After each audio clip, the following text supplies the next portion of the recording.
saaxiibkiisa Xuseen ayaa lagu magacaabaa wiilkan dhalinyarada ayaa marka hore iga sheekeynaya oo isaga ila wadaagay suurageliyeen inaan xiriir la sameeyo wiilka kale ee dhibanaha ka hor intaan wiilkaas la xiriirin wiilkan dhalinyarada Xuseen ayaa lagu magacaabaa Muqdisho ayuu joogaa isaga ayaa Bismillahir Rahmanir Rahiim magacaygu waa Xuseen Jelle waxaan kala socotaan xogsan Hisfor waxaan rabaa inaan idinka sheekeeyo intaan ku guda jiray arrimaha dhalinyarada iyo inaan bulshada aan soo gudbiyo waxyaabaha ka qarsoon waxaan arkay dhacdooyin kala duwan tii waxaan ku badneed waxay ahayd mid saaki aan ugu waramay security macade oo beedkiisa soo geliyay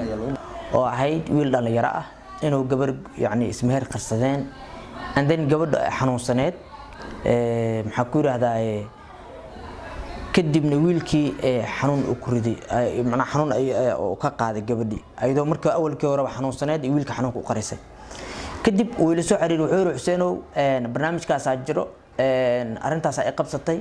hadda waan baxay Muqdisho waan ka tagay waxaan rabaa inaad bulshada ka wacyi geliso marka aniga arinta la yaabay igu noqotay 2 maalmood camalka maanan hadlin haddana xal uu igu soo celiyay haddana wuxuu yiri Xuseenow wili kuma haayo arinteedii wili yani maana kamaadan hadlin aniga way igu dhacday waxaan ka rabaa uu yiri inaan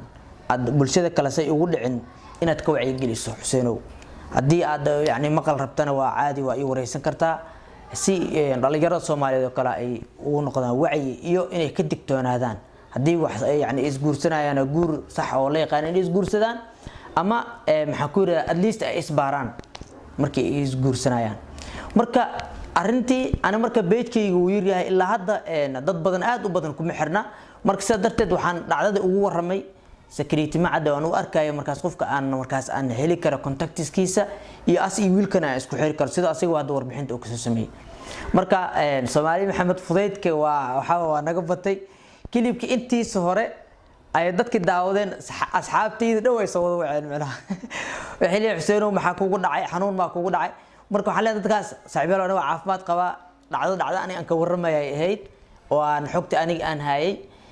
video horta marka hore waxaan idin sheegayaa dhameeysta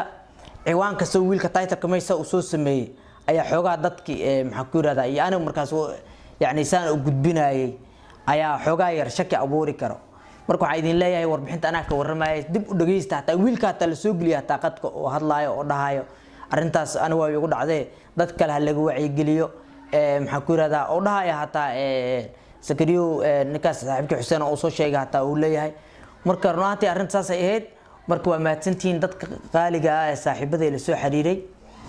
ilaahay naga najeeyo